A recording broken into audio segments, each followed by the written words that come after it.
Muy buenas tardes, compañeros de la región centroamericana, pacientes. Bienvenidos a este espacio de educación continua que queremos establecer. Es nuestra primera charla, pero con el tiempo queremos hacerlo más frecuentemente. En el día de hoy tenemos a una expositora de lujo, la doctora María del Rosario Espinosa Mora. Es especialista en medicina interna, terapia intensiva e inmunología clínica médica. Cuenta con un doctorado académico en ciencias naturales con énfasis en inmunología experimental y un posgrado en biología molecular de la Universidad de Hamburgo, Alemania. Asimismo, con un doctorado académico en medicina con énfasis en investigación clínica de la Universidad de Sarre, en Alemania. Tiene una maestría académica en bioquímica de la Universidad de Costa Rica y una maestría en enfermedades parasitarias tropicales de la Universidad de Valencia, España. Actualmente se desempeña como inmunóloga clínica e intensivista y como coordinadora de la Unidad de Investigación en Salud en el Hospital Dr. Rafael Ángel Calderón Guardia de la Caja de Seguro Social costarricense. Además, es profesora e investigadora en la Universidad de Costa Rica y en la Universidad de Ciencias Médicas. Ha dirigido diversas investigaciones relacionadas con vacunas, tolerancia inmunológica, trasplante, inmunodeficiencias, patologías autoinmunes, enfermedades transmisibles, enfermedades huérfanas, oncología y enfermedades cardiovasculares, entre otras. Cuenta con múltiples publicaciones científicas, incluyendo artículos originales de sus estudios, revisiones, guías terapéuticas, artículos de opinión y editoriales. Bienvenida, doctora Espinosa. Estoy muy agradecida, y mis compañeras de la gobernanza también, de que usted nos haya colaborado con esta charla. Podemos empezar. Muchísimas gracias. ¿Me escuchan? Sí, perfectamente, doctora. Ok, perfecto. Entonces, voy a proyectarles mi presentación. Hoy vamos a hablar de mi tema favorito, que son vacunas. Para los que me conocen, ahí invitamos a algunas asociaciones de pacientes de Costa Rica. No sé si están presentes algunas por acá. Ahí les estoy proyectando. Ujú. ¿Ya ven la pantalla? Sí. Sí, doctora. Bueno, entonces, hoy vamos a hablar de un tema importante en este tiempo, que es la prevención de las neumonías en adultos principalmente que tienen alguna enfermedad crónica, ¿verdad? La mayoría de las enfermedades son de orden crónico, ¿verdad? Tenemos enfermedades transmisibles que duran poco y son controlables, pero no todas son controlables con inmunizaciones, ¿verdad? Entonces vamos a hablar específicamente de lo que podemos prevenir con vacunas, pero que es bastante, ¿verdad? Porque son enfermedades muy importantes que causan mucha mortalidad, muchos gastos en el sistema sanitario y también consecuencias posteriores. Entonces, es importante siempre que hablamos de enfermedades crónicas revisar esta terminología. Cuando hablamos de inmunodeficiencias, estamos tal vez acostumbrados a hacer, digamos, énfasis en las primarias, que son más bien las más raras, ¿verdad? Que son pacientes que nacen con algún defecto de las defensas o que lo desarrollan en el transcurso de la vida, pero estas son en realidad patologías bastante raras, ultra raras. Lo más frecuente más bien es tener disfunciones del sistema inmune secundarias a alguna enfermedad sistémica, secundarias a algún tratamiento que estamos tomando, etcétera. Y ahí es donde cobra importancia este término de enfermedades metabólicas, digamos, donde tenemos agrupada la diabetes, la aterosclerosis, la enfermedad cerebrovascular, la enfermedad cardiovascular, enfermedades renales del hígado, etcétera. Y también otras que se manifiestan de manera crónica, como las de los pulmones, ¿verdad? Que son muy importantes como vehículo para predisponernos a infecciones que pueden ser muy graves. Entonces, inclusive todo lo que implica malnutrición o desnutrición crónica, las neoplasias, ¿verdad? El cáncer y su tratamiento provoca una inmunodeficiencia secundaria.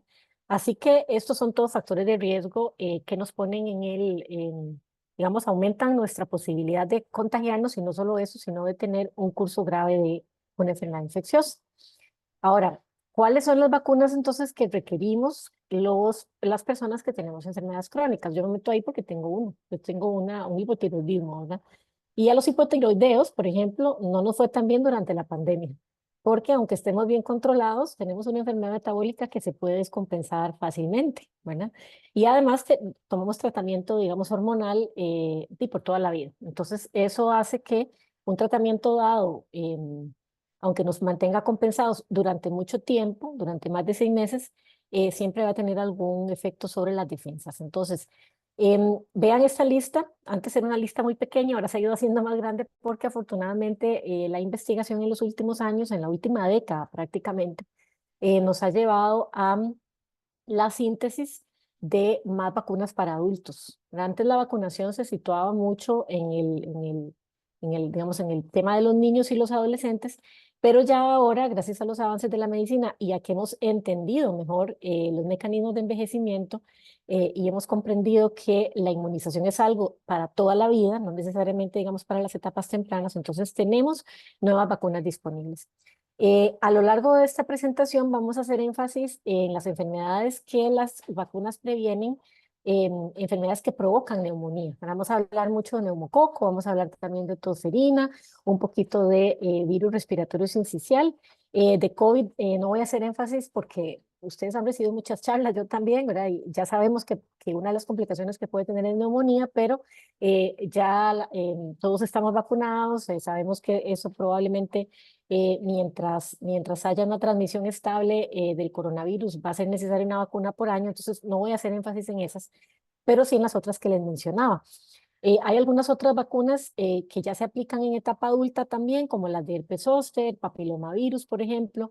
Algunos pacientes tienen, algunas poblaciones, digamos, de enfermedades crónicas tienen riesgo aumentado para enfermedades más bien tropicales, como por ejemplo meningococo, dengue, hepatitis A, fiebre amarilla, dependiendo de la zona donde estén. Entonces esas son también vacunas que se colocan en la edad adulta y más allá, digamos, de la adolescencia, como antes estaban recomendadas. Pero vean que sí son muchas, ¿verdad? Y ahora a lo largo de esta presentación vamos a hablar un poco de eso, vamos a hablar también de las estrategias que existen para vacunar a los pacientes con enfermedades crónicas, cómo podemos hacer teniendo tanto, o sea, en este momento tantas alternativas y que la mayoría pues son mandatorias o deberían ser mandatorias para pacientes con algún tipo de enfermedad o que tomen tratamiento a largo plazo, ¿verdad? Bueno, empezamos hablando del neumococo, que por algo se llama así, el neumococo, el Streptococcus pneumoniae, es la causa principal de neumonía adquirida en la comunidad, de neumonía bacteriana, ¿verdad? También provoca meningitis, bacteremia, ahora que es cuando las bacterias salen a la sangre, y esto es una condición grave que puede llegar a la muerte, ¿verdad? Puede llevar a la muerte de una persona, y también neumonías complicadas con abscesos, sinusitis, otitis media, etcétera. Entonces, a los adultos nos da de todo eso. Esas complicaciones, digamos, ocurren y no es infrecuente que pasen, pero es más frecuente que sucedan cuando tenemos alguna enfermedad crónica, sobre todo las metabólicas que mencionamos al inicio de la charla. ¿Y por qué esto es así? ¿Por qué esta distribución así y tan mundial? Porque esto coincide, digamos, en todos los países del mundo es parecido.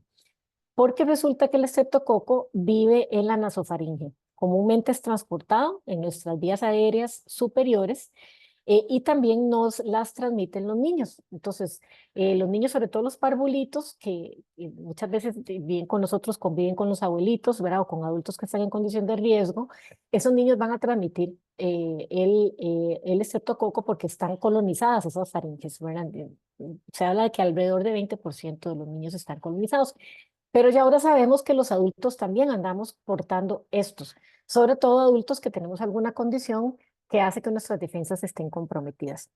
Los estreptococos tienen una cápsula de azúcares que son las que, esos azúcares son los que definen el tipo del estreptococo que estemos hablando y hay alrededor de 90 tipos basados, digamos, en esta cápsula de carbohidratos, ¿verdad? Es un factor de virulencia y también es un factor asociado con la vacuna, porque los anticuerpos que se generan, que nos protegen contra el neumococo, tanto, digamos, en la infección natural como en las vacunas, van a ser dirigidos casualmente hacia esos polisacáridos, ¿verdad? Hacia esos azúcares. Pero resulta que de estos 90 serotipos, no tenemos defensa, digamos, no tenemos defensa vacunal contra todos ellos, ¿verdad? Porque primero, no todos son tan frecuentes, hay unos que son más circulantes que otros. Y segundo, es difícil hacer una vacuna que abarque todos estos serotipos, ¿verdad? Porque entonces la reacción a esa vacuna eventualmente puede verse comprometida. Así que bueno, otro problema que tenemos a nivel mundial es que hay resistencia del neumococo y eso es muy peligroso porque ocasiona mucha muerte y mucha morbilidad a nivel de todos los países. Con lo cual tenemos que prevenirlo, ¿verdad? Porque con eso disminuimos también la posibilidad de que cepas que son resistentes a antibióticos estén colonizando gente, ¿verdad? Entonces es muy importante que esa vacunación sea masiva y que se mantenga en el tiempo. De ahí las estrategias de campañas de vacunación, pero tenemos que seguirle dándole, o sea, tenemos que seguirle dando a esto, porque a veces los gobiernos se les olvida que es muy importante continuar la inmunización sistemática contra neumococo.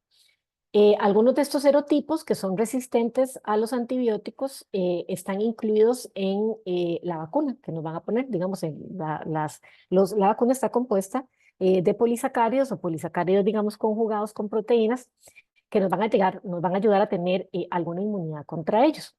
Ahora, los neumococos van a ocasionar mayor problemática en pacientes que tienen ciertos factores de riesgo, ¿verdad? Y aquí vienen, por ejemplo, basados en el hospedero, como la edad, digamos, sabemos que en menores de 2 años y en mayores de 65 años, o sea, los extremos de la vida, esta gente es más proclive de infectarse con neumococo y que le vaya peor, ¿verdad?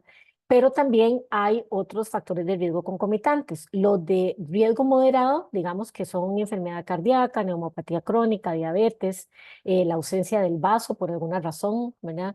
Enfermedad hepática, la gente que tiene fugas de líquido cefalorraquídeo, digamos, líquido que se fuga del cerebro porque han tenido alguna fractura, porque tienen algún problema, digamos, ahí a nivel estructural en el cráneo. Y también enfermedad celíaca, que es muy prevalente en la población, es muy frecuente, ver la gente que tiene problemas con el gluten. Y los de alto riesgo, los pacientes de alto riesgo, ahí entran, por ejemplo, pacientes con VIH que no están controlados, la insuficiencia renal crónica, sobre todo si excretan cantidades importantes de proteínas por la orina, porque ahí también se van inmunoglobulinas, o sea, se desechan anticuerpos, entonces el paciente queda sin anticuerpos. Cáncer, por supuesto, tanto el cáncer como tal como su tratamiento es muy inmunosupresor. Los pacientes que fueron trasplantados o están en proceso de trasplante, tanto de órganos sólidos como hematopoyéticos, de trasplante de médula ósea, porque son pacientes que permanecen inmunocomprometidos mucho tiempo por los tratamientos que hay que darles para evitar el rechazo de trasplante. También las enfermedades autoinmunes por su tratamiento, sobre todo, ¿verdad? Porque es un tratamiento inmunosupresor que hay que dar y las inmunodeficiencias primarias, ¿verdad? Sobre todo inmunodeficiencias de anticuerpos y de complemento, que esas son las más raras, afortunadamente. Esas son las que básicamente vemos los inmunólogos. Em, en los factores ambientales, vean qué interesante, el hecho de haber tenido una infección viral previa, por ejemplo, influenza, por ejemplo, coronavirus, por ejemplo, virus respiratorio sincicial, predispone a que se monte una infección con neumococo, porque la vía aérea queda un poco desprotegida, las defensas a nivel de mucosas bajan, los virus son muy buenos para promover esto, para dejarnos, digamos, con disminución de la cantidad de linfocitos, con disminución, digamos, de la posibilidad de producir anticuerpos por un tiempo dado, que eso se puede prolongar según la edad del paciente y otras condiciones, y entonces se monta sobre eso una infección bacteriana. De hecho, que muchas de las personas que mueren a consecuencia de influenza, de virus de la gripe, no fue por la gripe per se, sino que fue porque se complicaron después con una neumonía por neumococo o por una neumonía adquirida en el hospital cuando entraron, ¿verdad? Lo que llaman la neumonía nosocomial. Igualmente, otro factor ambiental importante para neumococo es que residamos en alguna institución, ¿verdad? Por ejemplo, la gente que vive en asilos de ancianos, en hospicios, en cárceles, ¿verdad? Y también el personal de salud. Nosotros, el personal sanitario está institucionalizado. O sea, vivimos en un lugar donde hay alta transmisión de enfermedades infecciosas y hay una alta parasitación. O sea, muchos de nosotros estamos colonizados por un montón de bichos, ¿verdad? Y andamos transmitiendo la tuberculosis, y andamos transmitiendo un montón de cosas. Entonces, esos son también factores ambientales que nos ponen en riesgo. Y hábitos de riesgo, muy importante, como siempre el tabaquismo, riesgo para todo, ¿verdad? El tabaquismo, quien fuma está en riesgo absolutamente todo, ¿verdad? De morirse antes de tener cáncer, de tener complicaciones de todo tipo, de tener neumopatía, pero también de tener infecciones recurrentes, ¿verdad? Porque esa vía aérea del tabaquista está inflamada y es una vía que ya no conserva las características estructurales, digamos, de una persona normal. Igualmente, el abuso del alcohol y de las drogas van a ser factores inmunosupresores que pueden llegar a ser muy importantes.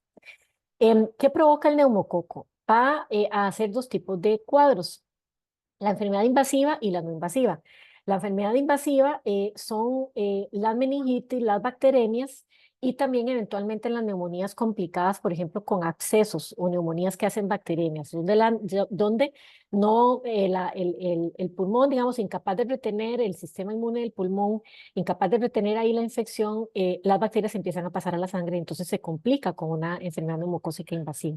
Y las no invasivas son las más frecuentes, como la otitis media aguda, la sinusitis, esto es bastante frecuente en la población, digamos, es la primera causa de otitis y sinusitis que tenemos, pero eventualmente estas pueden, si no se tratan, complicarse, por ejemplo, con una meningitis, y en ese momento pasan a ser enfermedades neumocócicas invasivas. ¿Qué sucede con la vacunación? Todo esto lo vamos a lograr prevenir con las vacunas, o por lo menos, aunque el paciente se infecte, va a tener un curso menos grave de estas infecciones y eventualmente no va a requerir hospitalización, ¿verdad? Que al final es lo más caro para el sistema de salud. Estas son las vacunas actualmente disponibles en Centroamérica. Por ahí vi la buena noticia de que Guatemala va a adoptar próximamente una mejor vacuna contra el neumococo, que es la PCV20. Nosotros, el resto de países, estamos ahorita con la 13 y con la conjugada 13 y la polisacárida 23. Estos son todos los grupos que, digamos, los serotipos que, para los que fueron diseñadas estas vacunas y estas son complementarias, ¿verdad? Son complementarias entre sí. La más importante es la conjugada porque la polisacárida, el problema que tiene es que la reacción a los azúcares no se mantiene mucho, digamos, a largo plazo. Nuestro sistema inmune evolucionó para hacer una mejor reacción, una reacción más duradera a las vacunas que son compuestas por proteínas, por péptidos, ¿verdad? Y dejamos atrás en nuestra evolución lo que es la reacción a los azúcares, ¿verdad? Y entonces, ¿qué sucede? Que una vacuna que, digamos, compuesta por polisacáridos va a ejercer una inmunidad que dura menos, ¿verdad? Esas inmunidades duran alrededor de 5 años, ¿verdad? En cambio, las vacunas conjugadas, que es el caso, por ejemplo, de la PCV13, la PCV20, la PCV15, que también algunos países tienen la 15, van a desarrollar una mejor respuesta, porque no solo tienen polisacáridos, sino también proteína. Y esa proteína vehículo es lo que hace que esa inmunidad persista por muy largo tiempo, ¿verdad? Y estamos hablando de protección mayor a 10 años o más, ¿verdad? Entonces, en ese contexto, ¿qué hacemos? Tenemos el problema, y me devuelvo unas diapositivas, de que no todos los serotipos van a estar, digamos, vamos a tener inmunidad protectora contra ellos si solo ponemos la 13, ¿verdad? Seguimos utilizando la 23, ¿por qué? Porque hay un montón de serotipos que todavía, digamos, están cubiertos por esa otra vacuna. Entonces, es importante el tema de la vacunación secuencial que les voy a hablar ahora para ciertas poblaciones de riesgo, ¿verdad? ¿Qué ha sucedido con la vacunación antineumocócica en los niños y el impacto sobre la enfermedad de los adultos? Ha sido muy bueno vacunar niños, ciertamente, porque los chiquillos que asisten a la guardería, ¿verdad? Los parvulitos, son la principal fuente de neumococos para nosotros adultos, ¿verdad? Y usted escucha frecuentemente que los padres de niños pequeños, aunque sean padres jóvenes, pasan infectados ellos. Apenas hay brotes en la escuela o en la guardería, los que van a llevar, digamos, lo peor son los papás, ¿verdad? Los chiquitos tal vez tuvieron un resfriado menor o algunas condiciones ahí, o siempre andan con mocos, pero después resulta que el que se hospitalizó o el que le fue peor o el que tuvo que incapacitarse fue el padre de familia. Eso pasa relativamente frecuente. Sin embargo, ¿qué ha sucedido? Con la vacunación en los niños es cierto que logramos disminuir las tasas de transmisión a adultos, sobre todo a adultos mayores, por el efecto de rebaño, que se llama, ¿verdad? Que en donde una población que está protegida con la vacunación protege secundariamente o protege de manera indirecta a los susceptibles, o sea, los que no están vacunados, ¿verdad? Entonces, ciertamente sí hubo una reducción de enfermedad neumocócica invasora en adultos gracias a la vacunación masiva que se aplicó en todos los países del mundo. Pero ¿qué sucede? Sigue siendo un problema la transmisión del neumococo, porque hay personas que no están protegidas necesariamente por la inmunidad de rebaño y aparte de eso hemos seguido viendo que la enfermedad invasiva, o sea, todas aquellas cosas feas, digamos, neumonía complicada, meningitis, bacteremia, permanecen siendo común en adultos. Ya los niños no tienen problema, no se mueren de eso, logramos salvar a los neonatos, pero la población adulta sigue desprotegida, ¿verdad? Y que entonces, ¿qué fue lo que hizo Costa Rica? Decidió implementar la vacunación antineumocócica en adultos mayores de 65 y nos fue bastante bien con eso. Pero entonces, ¿ahora qué sucede? El grupo de en medio, que son los adultos que no son ni mayores ni menores, no tienen inmunidad. Entonces, la enfermedad invasiva por neumococo se ha vuelto más frecuente en ese grupo intermedio, ¿verdad? Porque no estamos protegidos. Y sobre todo en los que tenemos alguna comorbilidad, ¿verdad? Por lo tanto, se vuelve muy importante el tema de vacunar a personas que tienen enfermedades crónicas independientemente de la edad que tengan, ¿verdad? Entonces, ¿cómo hacemos? Es mandatorio en adultos, la mayoría de los países lo tiene así, mayores de 60, mayores de 65, empezamos a vacunar contra neumococo. Portadores de enfermedades crónicas, ahí estamos fallando mucho, ¿verdad? No todos los países tienen políticas de vacunación antineumocócica en personas que tienen diabetes, obesidad, síndrome metabólico, etcétera, etcétera, porque es muy costoso. De hecho, digamos, una vacuna de estas, sobre todo las conjugadas, que son las mascarillas, pueden andar una vacuna de estas puede andar entre $100 o más, ¿verdad? Por dosis. Y claro, ya ahí es donde los gobiernos pues se tocan el bolsillo y dicen, no, tenemos que priorizar grupos. Entonces, ¿por dónde empiezan? En Costa Rica empezamos por los grupos más desprotegidos, digamos, trasplantados de médula ósea, pacientes que estaban en quimioterapia, pacientes que recibían inmunosupresión, por ejemplo, con anticuerpos monoclonales, pacientes con VIH. Entonces, ok, ahí ya hubo una cobertura y ya esos fueron los primeros en ser aceptados. No fue como la punta de lanza. Después de eso, se ha ampliado la vacunación para otras poblaciones de riesgo, por ejemplo, sobre todo pacientes que tienen apilamiento de factores de riesgo cardiovascular, digamos diabetes, obesidad, hipertensión. Entonces, ya se está empezando a considerar la vacunación antineumocócica de esos. ¿Cómo de esos grupos? ¿Cómo la vamos a hacer? Bueno, en mayores de 65 lo que se recomienda es poner las dos vacunas, hacer una vacunación secuencial. Primero colocamos la conjugada, ¿verdad? En nuestros países la mayoría tenemos 13, ¿verdad? Pero si usted tiene una mejor, pues ponemos esa, ¿verdad? Pero siempre y cuando sea la conjugada primero. Y después, con un año de diferencia, la 23. Eso es lo que hacemos, digamos, en el adulto mayor. En las poblaciones de riesgo alto, alto riesgo, como les enseñaba en aquel cuadrito, pacientes con VIH que no está controlado todavía, digamos que no está con carga viral detectable y todavía tiene CD4 en menores de 500, vamos a hacer una vacunación secuencial también, pero esa vacunación se va a hacer, digamos, en la misma combinación, conjugada y después polisacaria, con 8 semanas de diferencia, con 2 meses. Ahí en esa población de pacientes que van a estar beneficiados, digamos, por esa vacunación secuencial, ¿quiénes entran? Trasplantados, inmunodeficientes primarios, gente que está con eh, inmunosupresión, digamos, a altos niveles, quimioterapia, esos son los que van a entrar en esa vacunación secuencial. ¿Qué hacemos con el resto que eventualmente tienen un solo factor de riesgo o más de un factor de riesgo? Digamos, por ejemplo, pongamos un diabético obeso, un hipotiroideo con hipertensión arterial, ¿verdad? Esas personas que están bien controladas, tienen una enfermedad crónica, pero tienen, digamos, factores de riesgo, a ellos les vamos a ofrecer una sola vacuna, ¿verdad? Y tiene que vacunarse una vez en la vida, digamos. Cuando entra la etapa de adultos mayores, tenemos que hacer luego la vacunación secuencial del adulto mayor. Pero en ese interludio, ¿verdad? Mientras un paciente esté controlado, no está muy inmunosupreso, pero sí está dentro de los factores de riesgo, digamos, moderados, lo más conveniente es que se le ofrezca colocarle una conjugada. Eso es lo que hacemos, una sola, ¿verdad? Y eso es lo que les hablaba, esto está vigente todavía para nuestros países de las vacunaciones secuenciales. Esas son las recomendaciones de Estados Unidos hace unos años, cuando ellos tenían solamente 13 valente con 23, pero que sigue vigente para nosotros que todavía las aplicamos, ¿verdad? En Estados Unidos ya tienen la conjugada 15 y la conjugada 20, ¿verdad? Con lo cual, para ellos hay otros tipos de esquema que se aplica.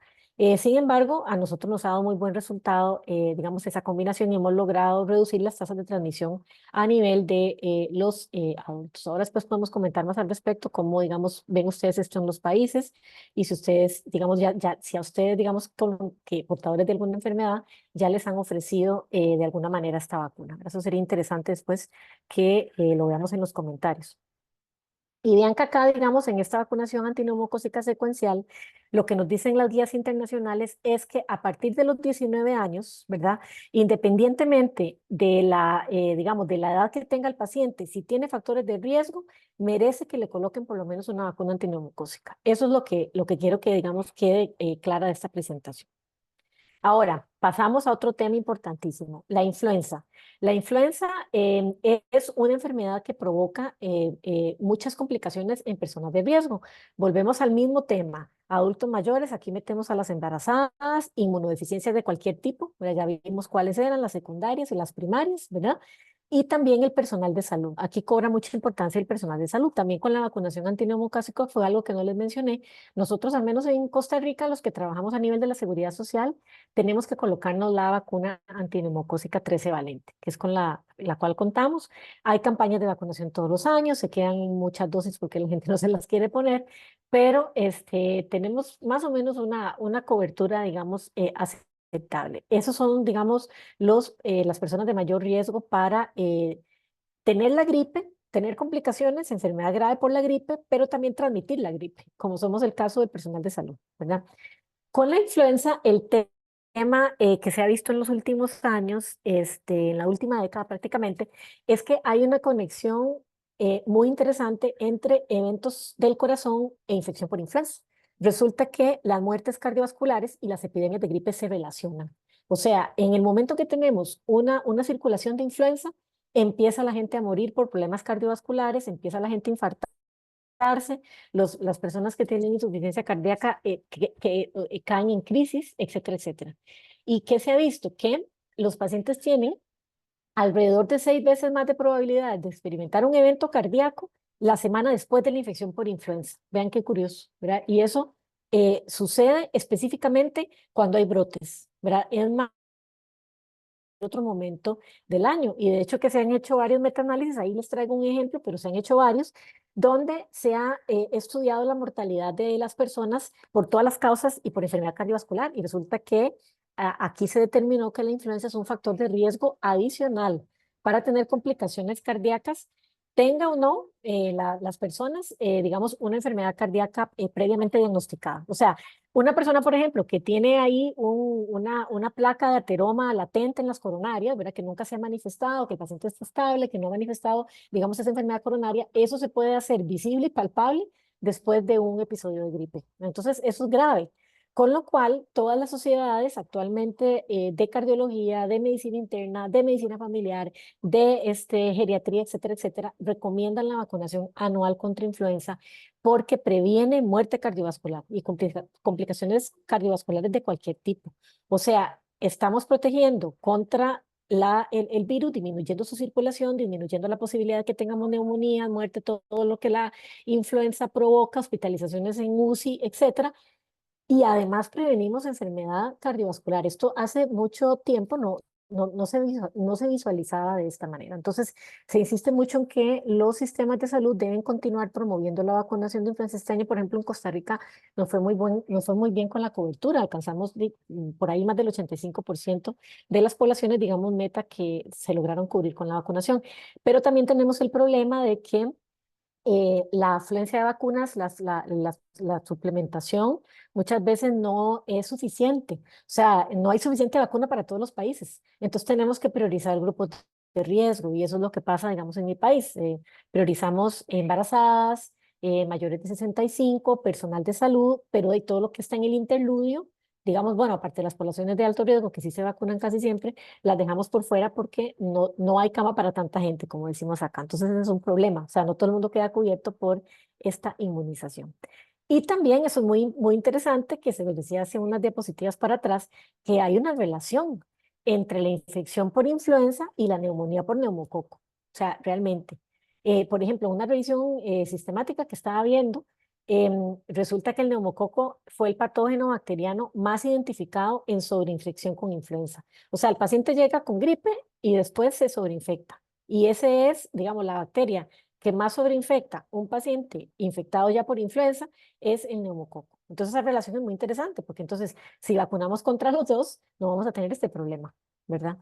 En pacientes hospitalizados con influenza, por ejemplo, la sobreinfección con neumococo se asocia a un aumento significativo en la muerte y una mayor probabilidad de complicaciones, de requerir, por ejemplo, ventilación mecánica, que ya eso es el camino para llegar a la unidad de cuidados intensivos. Entonces, largas hospitalizaciones, altos costos para el sistema de salud. También, por ejemplo, la bacteria más frecuente en neumonías adquiridas en la comunidad, digamos, sigue siendo el Streptococcus pneumoniae y a veces el paciente también tiene influenza de base, aunque no se haya manifestado, digamos, aunque haya sido una gripe bastante asintomática, pero resulta que el paciente también agrega neumococo. Entonces, la coinfección, digamos, con ambos patógenos, influenza y neumococo, se asocia a una mayor gravedad de la enfermedad, o sea, de ambas enfermedades, o sea, de tanto, digamos, de una gripe que tenga mal pronóstico, digamos, mal desarrollo, como de una neumonía neumocócica con complicaciones. Y una tasa de mortalidad muy alta asocian las dos. Por lo tanto, aquí es donde se ve claramente que hay una relación y que sí podemos combatir esto con la inmunización, ¿verdad? Por ejemplo, ya estos son estudios más de orden económico, donde se vio que la vacunación contra influenza logró reducir las tasas de hospitalización por todas las causas, o sea, por cualquier causa, por enfermedad vascular cerebral, por enfermedad cardiovascular, digamos, infartos, todo esto, y también evitó las neumonías en 42% de los casos. Entonces, sí hay un beneficio clínico en administrar la vacuna de la influenza y la vacuna de neumococo, porque reducimos las neumonías de la causada, digamos, por los dos patógenos, reducimos eventos cardiovasculares, disminuimos hospitalizaciones y muertes, sobre todo en los periodos donde circula más la influenza.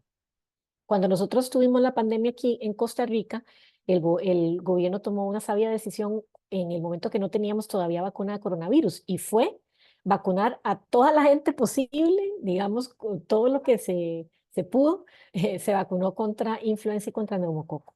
Entonces, eso, quieras que no, nos ayudó a tener una mejor inmunidad de mucosas y nos ayudó a defendernos aunque fuera indirectamente contra el coronavirus. Y de hecho, digamos, esa decisión que tomó nuestro Ministerio de Salud fue muy atinada, porque aunque no estaba basada, digamos, en evidencia, porque todavía no se sabía si iba a haber una protección cruzada, etcétera, contra coronavirus, resulta que nuestro país fue uno de los que tuvo menor mortalidad por coronavirus a nivel mundial. De hecho, quedamos como en tercer lugar, ¿verdad?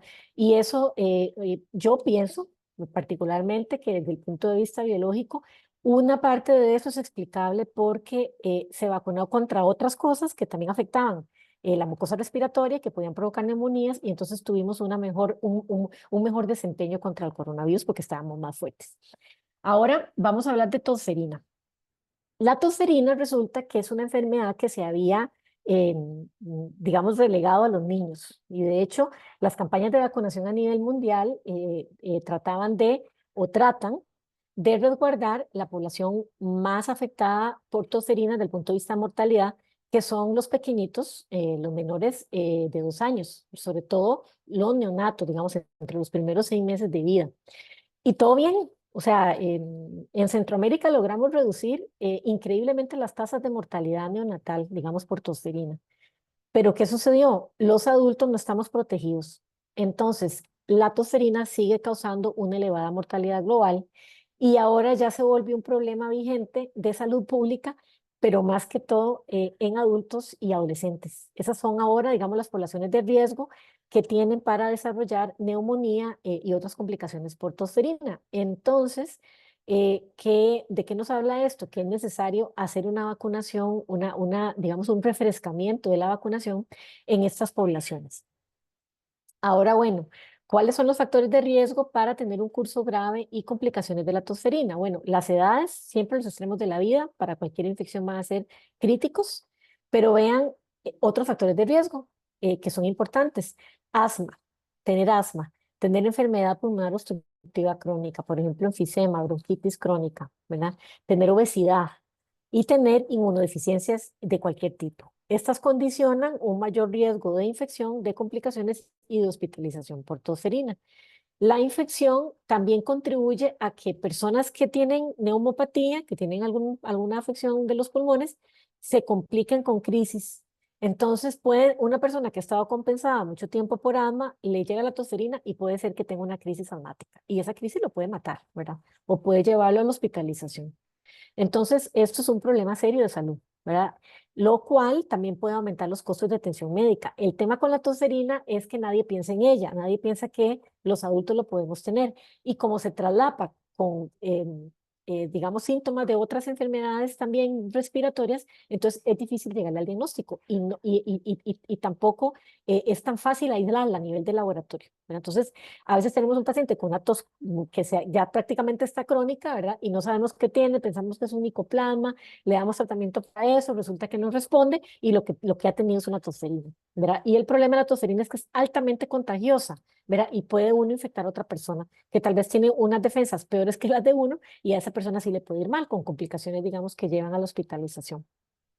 Otra población aquí muy interesante de riesgo somos los trabajadores de salud. Nosotros también en nuestro país, digamos, en la parte pública, tenemos que vacunarnos con la vacuna TDAP, que contiene tétanos, difteria y tosferina, pero también los maestros. Y los maestros los deja mucho de lado, digamos, el sistema de salud. ¿Verdad? Los maestros deberían colocarse también neumococo, tienen que estar vacunados contra tosferina, inclusive en algún momento, bueno, cuando ya tengamos las vacunas de virus respiratorio sincicial, entrarían también ahí porque sencillamente están expuestos, es personal digamos, primera línea de batalla que atiende niños, ¿verdad? Y como ya les he explicado, los niños son fuente de todas estas infecciones para adultos y están muy descuidados al respecto. Aquí en nuestro país, en Costa Rica, no tenemos lamentablemente una política para vacunar a estas poblaciones y deberíamos ofrecerles a los maestros y profesores.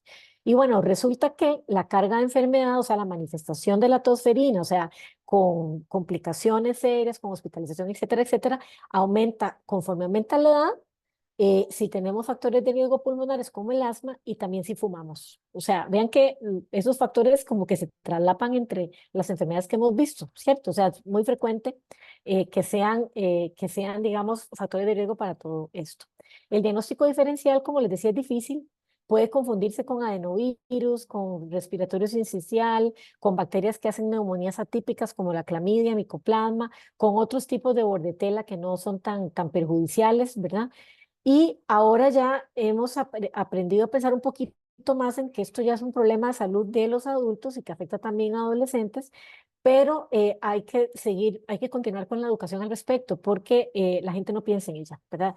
Y también es importante estar monitoreando las personas infectadas con tosferina, porque pueden ser un medio de infección para otros. Lamentablemente, y eso es algo que siempre lo cuento, no me enorgullece decirlo, nosotros tuvimos un brote hace unos años en mi hospital, en el Hospital Calderón Guardia en San José, eh, que fue en el laboratorio. O sea, en el laboratorio de microbiología la gente se infectó de tosferina. No estaban vacunados contra tosferina y tuvimos un brote intrahospitalario. Y entonces se infectó la gente en el laboratorio, se infectaron otras personas que trabajaban en el hospital y se infectaron pacientes también. Eso no puede suceder, ¿verdad? Así que hay que hacer un poco de énfasis, digamos, más del que hemos hecho en esta enfermedad. Porque resulta que la estrategia preventiva más importante en el terreno de la tosferina es la vacunación. O sea, la estrategia, sin lugar a duda, más importante. Y ni la vacunación ni la enfermedad natural confieren inmunidad de por vida. Entonces tenemos que estarla reponiendo, tenemos que estarla actualizando, ¿verdad? La inmunidad va a disminuir a los 10 años. Entonces deberíamos considerar colocar cada 10 años no solo TD, ¿verdad? O sea, difteria y tétano, sino también con el componente de pertussis, o sea, la TDAP. Y los adolescentes son una población de riesgo elevadísimo, o sea, son un foco de transmisión importante, ¿verdad? No padecen la tosferina con complicaciones, pero la transmiten a los adultos mayores que viven en la casa, a los adultos que tienen enfermedades crónicas que viven en su casa, etcétera, etcétera. Entonces, el enfoque de muchos sistemas, digamos, y las organizaciones internacionales que recomiendan la vacunación es la población adolescente. Hay que ponerles una dosis de TDAP a los 10 años. ¿Verdad? Y no se está haciendo en la mayoría de países, ¿verdad? Para proteger contra el tétano, difteria y tosferina tenemos la vacuna TDAP y las organizaciones internacionales recomiendan que por lo menos una vez en la vida del adulto tengamos una dosis de TDAP, ¿verdad? Las vacunas de refuerzo cada 10 años puede utilizarse solo difteria y tétanos, pero una de ellas tiene que tener el componente de pertusis, que es lo que se llama la vacuna TDAP. Y todas las mujeres que están embarazadas tienen que recibir una vacuna en cada embarazo. No tanto para protegerlas a ellas, porque con la primera inmunización ya van a estar protegidas, por lo menos por 10 años, ¿verdad? Tal vez por su vida fértil, pero para proteger al neonato, ¿verdad? Porque el niño no nace con anticuerpos contra la tosferina y es la población mayor de riesgo. Entonces, la vacunación materna nos ayuda a que los anticuerpos que la madre produjo se los pasa al feto durante su desarrollo y después el niño nace con anticuerpos de la madre y esos anticuerpos lo protegen durante 6 meses, que es el periodo, digamos, de mayor riesgo para ellos de quedar infectados con tosferina. Entonces, esa inmunización natural, digamos, por parte de la madre, mediante la inmunización materna, es una oportunidad de oro para proteger también a los neonatos. Ahora, bueno, vamos a hablar, estas ya son las últimas diapositivas, acerca del virus respiratorio sincicial. Este virus es una enfermedad respiratoria común. Es muy parecida al coronavirus, muy parecida a la influenza y a todos los virus respiratorios. Entonces nos va a dar síntomas de congestión nasal, estornudos, tos, sibilancia, fiebre, a veces un poquillo de dolores musculares, articulares, ¿verdad? No tanto como la gripe, pero es, o sea, indiferenciable de los demás virus respiratorios, ¿verdad? Sin embargo, resulta que el virus respiratorio sincicial puede provocar neumonía, hospitalización y muerte en adultos. ¿Verdad? Y por eso lo estoy revisando aquí con ustedes, porque esto se da principalmente en estas poblaciones de riesgo que les voy a mencionar: mayores de 60 años, personas que tienen problemas del corazón, personas que tienen problemas de los pulmones, diabéticos e inmunocomprometidos por cualquier causa. O sea, personas que reciben, por ejemplo, inmunosupresión por una artritis reumatoide, por una esclerosis múltiple a largo plazo, ¿verdad? Y el contagio, este virus también es altamente contagiante. Entonces, entre los primeros 3 y 8 días de la infección es donde se da la mayor tasa de contagio, pero si esto lo está aportando una persona inmunocomprometida, va a durar hasta por 4 semanas la transmisión. O sea, es un bicho muy virulento, ¿verdad? Las infecciones del respiratorio sincicial tienen cierta estacionalidad que puede ser predecible en ciertos países, igual que, digamos, lo es la influenza. Por ejemplo, en Norteamérica y en Europa, la fase mayor de transmisión es el otoño, la fase, digamos, de otoño a invierno. Nosotros acá no tenemos solamente 2 estaciones, por lo cual la estacionalidad es un poco variable en Latinoamérica. Digamos, en Costa Rica y Panamá, la transmisión mayor se da alrededor, digamos, de julio y diciembre. Eso es como la época donde hay mayor transmisión viral, pero se aísla todos los meses, o sea, todos los meses hay casos, ¿verdad?, de respiratorio sincicial, por lo cual varía mucho, ¿verdad? Y tenemos actualmente ya aprobadas en diferentes países del mundo 2 vacunas para virus respiratorio sincicial. Y resulta que tienen enfoque en el adulto, básicamente. Una se utiliza para vacunar mujeres embarazadas y proteger a los niños pequeños, sobre todo, digamos, los neonatos de 6 meses, hasta los 6 meses, contra la infección que puede llevarlos a una neumonitis grave y condicionarles la muerte. De hecho, que es un factor, digamos, de alta mortalidad en los neonatos en muchos países. Por ejemplo, revisé las estadísticas de República Dominicana y de Panamá para esta presentación y son cifras alarmantes de muerte neonatal por virus respiratorio sincicial. Es la primera causa de muerte, digamos, por causa infecciosa en niños en esos países, ¿verdad? En niños pequeños. Entonces, se hace la vacunación materna, pero también esta vacuna sirve para personas adultas mayores de 60 años, ¿verdad?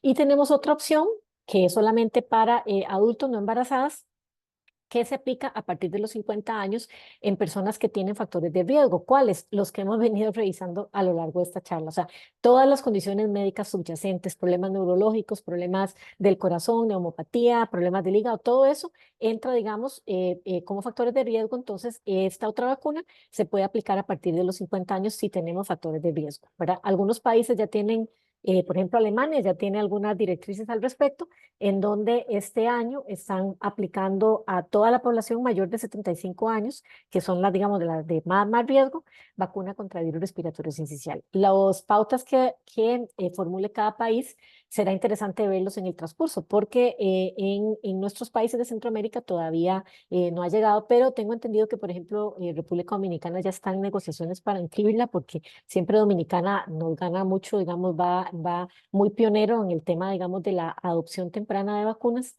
así como ya pronto van a tener vacuna conjugada 20-valente, van a tener también, ya tienen, por ejemplo, herpes zóster. Entonces, hay países que son adoptadores tempranos, otros nos demoramos más. Digamos, aquí, por ejemplo, en Costa Rica, la Comisión Nacional de Vacunas a veces frena excesivamente la entrada de nuevos biológicos, pero bueno, ese es otro tema.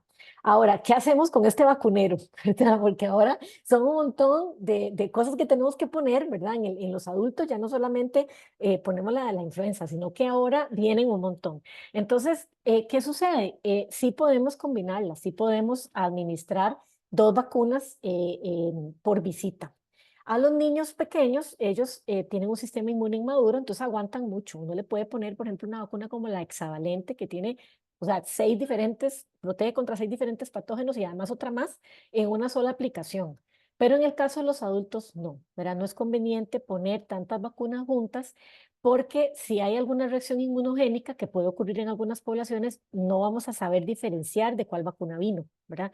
Entonces se recomienda la coadministración de máximo 2 vacunas, ¿verdad? ¿Cómo lo podemos hacer? Podemos poner 2 vacunas inactivadas, podemos poner una vacuna inactivada con una viva, por ejemplo, digamos fiebre amarilla, por ejemplo, con influenza. O podemos poner 2 vacunas vivas, ¿verdad?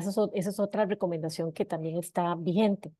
Em, Respecto de estas que nos protegen contra neumonía, ¿cómo podemos hacer? Bueno, la de coronavirus, de acuerdo con los datos de la Organización Mundial de la Salud y lo que recomiendan es que las de corona se pueden poner con cualquier otra vacuna juntas, ¿verdad?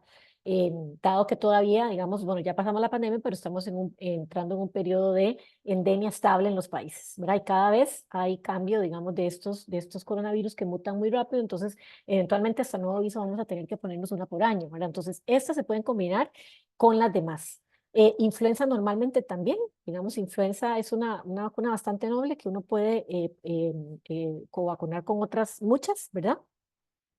Y con las de virus respiratorio sincicial se recomienda colocarlas con coronavirus, con influenza, pero no con TDAP, digamos, porque parece que disminuyen un poquito lo que es la reacción al componente de tosferina, o sea, de pertusis, que es el que más nos interesa de esa vacuna. Entonces, eso es como digamos, como ahí la única nota al respecto. Pero por lo general, sí podemos coadministrar. ¿Qué pasa con herpes zóster? ¿Verdad? Que eso no es motivo de discusión de esta charla, ¿verdad? Pero el herpes zóster es otra vacuna que se posiciona en mayores de 50 años. De hecho, a partir de los 50, prácticamente, o sea, debemos ponerla en todas las poblaciones independientemente del grupo digamos, del grupo de pacientes, o sea, independientemente si hay factor de riesgo o no. Ellos ya hicieron estudios, la compañía que la produce, y de coadministración con todas las vacunas y no hay riesgo para ponerla con ninguna. Inclusive hay un estudio con las más recientes, que son las de virus respiratorio sincicial, y se pueden poner en conjunto. Entonces, bueno, ya para terminar, les quería dejar estos mensajes. La vacunación continúa siendo la estrategia más eficaz para reducir el riesgo de neumonía en todas las edades, ¿verdad? Independientemente también de los grupos de riesgo y eso, pero sí tenemos que ampliar la vacunación en poblaciones especiales, en poblaciones de riesgo moderado y alto. Ya las de alto están un poco más cubiertas, digamos, por los diferentes sistemas de salud, pero estos que son de riesgo moderado nos ha costado mucho. Entonces hay que ampliar la cobertura ahí, en esas personas que tienen enfermedades crónicas, y también la vacunación de contactos es muy importante. Cuando hablamos de vacunación de contactos, ¿a quién nos referimos? Al personal de salud, que todos estamos expuestos a transmitir cualquier infección de estas a nuestros pacientes que cuidamos y también si tenemos alguna enfermedad crónica, pues si nosotros mismos estamos predispuestos a tener un curso grave. Y el otro tema es la familia, que esto muy poca gente lo hace. Resulta que el paciente con enfermedades crónicas, al tener un compromiso de su inmunidad, porque partimos del hecho de que alguien que toma crónicamente un medicamento, que tiene una enfermedad crónica, ya tiene algún grado de inmunodeficiencia, algún grado, digamos, de compromiso inmunitario, ¿verdad? Entonces, normalmente no vamos a hacer una inmunidad 90% protectora, que es lo que quisiéramos tener, ¿verdad? Por arriba de 90. Entonces, esto lo maximizamos vacunando las personas que cuidan a ese paciente. O sea, su núcleo familiar tiene que estar también vacunado. ¿Con qué lo tenemos que vacunar? Pues con todas estas vacunas que hemos visto contra neumonías. Hay que ponerle neumococo también, hay que ofrecerles la TDAP y hay que ofrecerles influenza y coronavirus, ¿verdad? Entonces, bueno, ahí les quedan mis contactos. Este es mi correo privado y el institucional, por si tienen después algún comentario, necesitan algún material, con mucho gusto también les puedo aclarar dudas. Y entonces quedamos libres ya para preguntas y comentarios de la audiencia. Doctora, encantada de verdad de haber contado con usted en el día de hoy. Nosotros tenemos la mayoría de los que estamos en la biored algún tipo de enfermedad crónica. Y indudablemente necesitamos documentarnos que sí, aunque seamos adultos, necesitamos vacunas. Hay algunas preguntas que han hecho nuestros espectadores. Una de ellas la hizo Briseida y pregunta, ¿se necesitan las dos vacunas de COVID para tener un trasplante de riñón? Cuando se aplicó la inmunización, digamos al menos yo tengo datos de Costa Rica y de Panamá, que sí estos pacientes, por lo menos 3 dosis se les aplicó. Entonces ya con eso se puede hacer, digamos, el abordaje de trasplante. Sin embargo, en este momento tenemos una vacuna nueva, ¿verdad? Que ya es para las cepas de este año, entonces habría que ofrecérsela a ellos, ¿verdad? Tanto a los trasplantados como a la gente que está en fase de trasplantarse. Ujú, Igualmente, las personas que estamos inmunosuprimidos, si nos pusimos la vacuna de ujú. COVID cuando hubo la campaña, también nos Sí, tenemos que poner la nueva.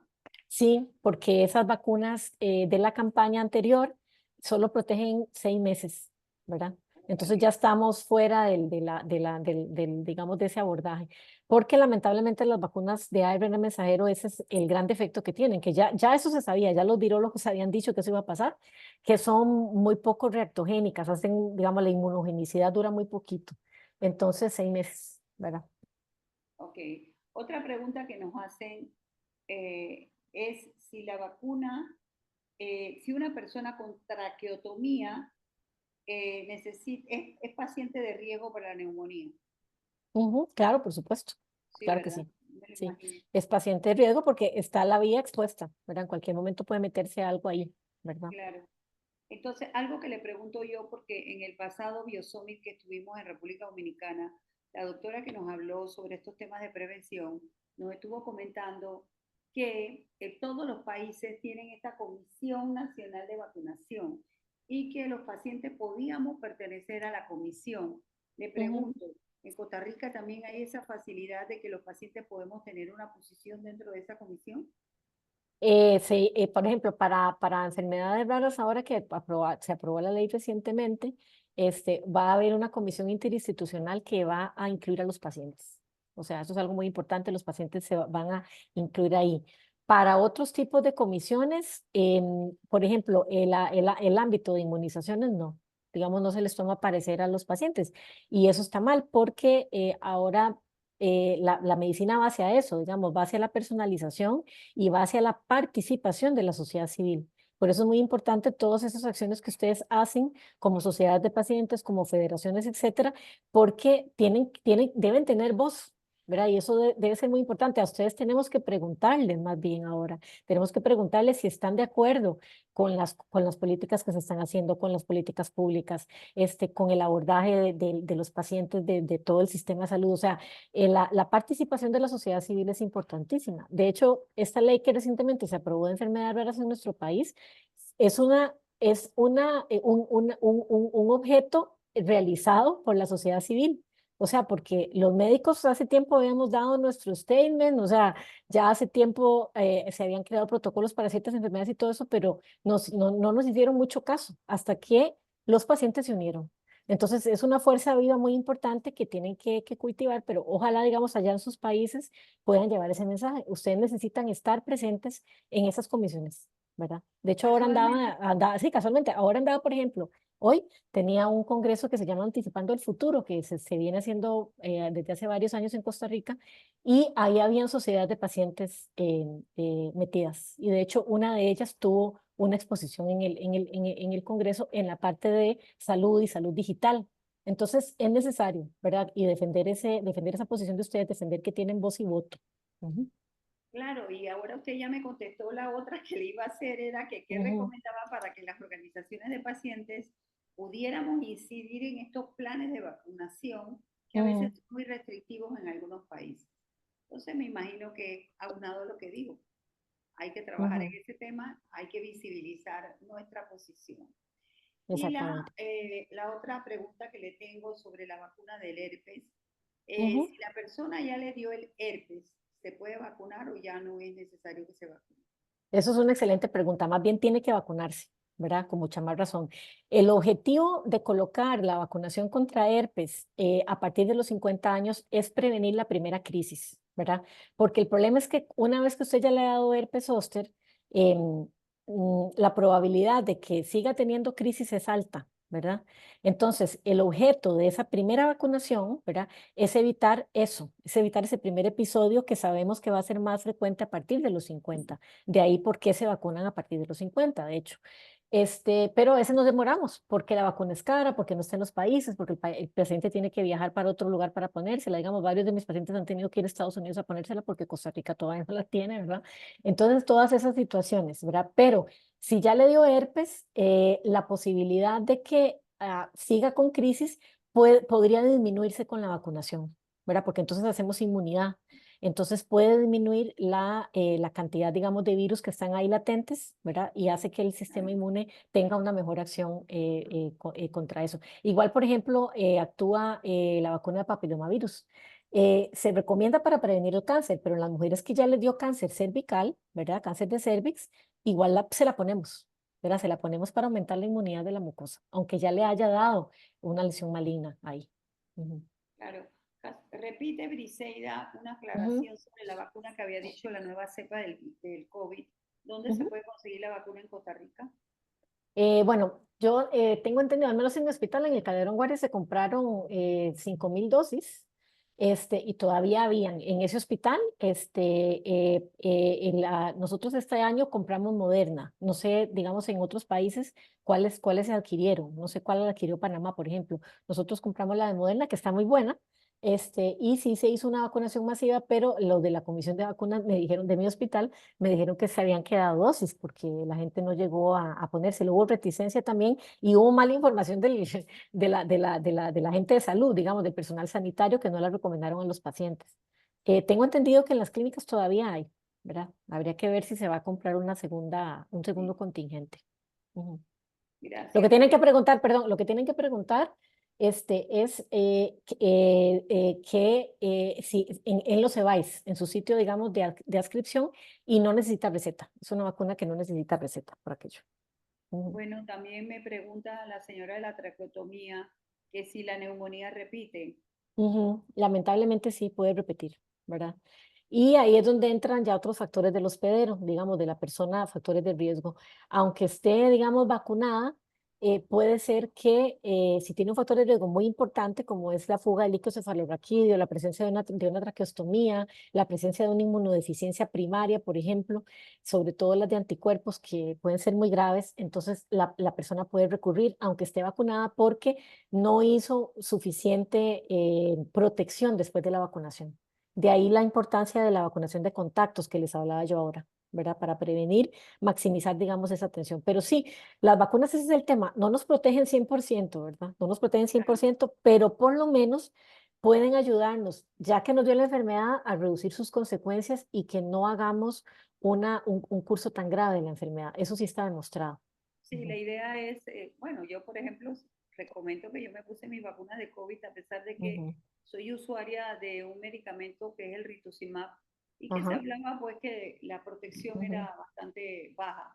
pero cuando me dio Ajá, COVID, por lo menos no tuve que ir a un hospital, a una urgencia, en un UCI, exacto. lo pude Ujú, trabajar en casa. Aquí sí. también hay una pregunta de Ingrid Sorto, ella es de Honduras, y ella Ujú, pregunta que si las personas que tienen enfermedades autoinmunes y casualmente como yo, que usan medicamentos inmunosupresores, aunque no ujú. tengamos la edad adulta, podemos ser elegibles para la vacuna del herpes. Sí, a partir de los 19 años, excelente pregunta. Sí, a partir de los 19 años, ¿verdad? Si tiene factor de inmunosupresión, se la puede colocar. De hecho, ya hay una guía de eso que salió hace un par de años, está bastante fresca, de la Asociación de Reumatología de Estados Unidos y también de la europea. Y sacaron la directriz de que a partir de los 19 se puede colocar si recibe medicamentos inmunosupresores. Ujú. Sí, así es. Acá nuestros médicos reumatólogos nos mandan a colocarnos la del neumococo antes de recibir la infusión de los Ujú. medicamentos biotecnológicos. Ajá, sí. Nos las piden por lo menos, ¿no? Bueno, no todos los pacientes la hacen, pero sí nos las Ujú, ordenan. Doctora, yo estoy muy ujú, agradecida y mis compañeras de la Biored, tanto de los miembros y otros pacientes que han podido entrar a escuchar su disertación, le agradecemos el tiempo que nos ha dispuesto y la calidad de la información que nos ha regalado. Y que sepan que ujú, esta charla va a quedar en el YouTube de BioRed Cat Foundation para que la ujú. puedan compartir con aquellos que no pudieron beneficiarse con su disertación. Ay, Muchísimas muchas gracias. gracias, que tengan todos muy buenas noches y nos estamos viendo pronto, doctora. Por ahí le paso Ujú. alguna otra solicitud. Muchísimas gracias. Muchas gracias a ustedes. No, no, nada más quería contestar una pregunta más y les puedo robar un minutito porque es muy Ah, importante. Que ¿alguna pregunta doña sección? Melba Castellón, sí. Ah, Doña Melba Castellón está preguntando que cuánto tiempo después de una neumonía se puede aplicar la vacuna. Una vez que se trate la neumonía, doña Melba, apenas se termina el tratamiento antibiótico, hay que colocar la vacuna de neumococo. Esa es una pregunta muy buena, porque a veces despachan al paciente y ya nadie lo vuelve a ver. Le dio la neumonía, se la curaron en el hospital y nadie lo ve a ese paciente. Es muy importante que se coloque la vacuna neumococo, inclusive antes, digamos, el mismo día que se le da de alta al hospital, se le puede poner, ¿verdad? Entonces, es una pregunta importante. Muchas gracias por hacerlo. Y bueno, gracias, eso doctora era. Mendoza. Buenas No, noches a perfecto. todos. Esa se me escapó, pero usted lo No, no, ningún contesta problema. chispa, chispa. Muchísimas gracias nuevamente y por favor, ahí tengo su contacto y por ahí nos hablamos más Ujú. adelante. Que tenga excelente día y A la orden, excelente a la semana. orden. Gracias. Un abrazo a todos y aquí para servirles. Se cuidan mucho. Nos vemos pronto. Chao. Gracias.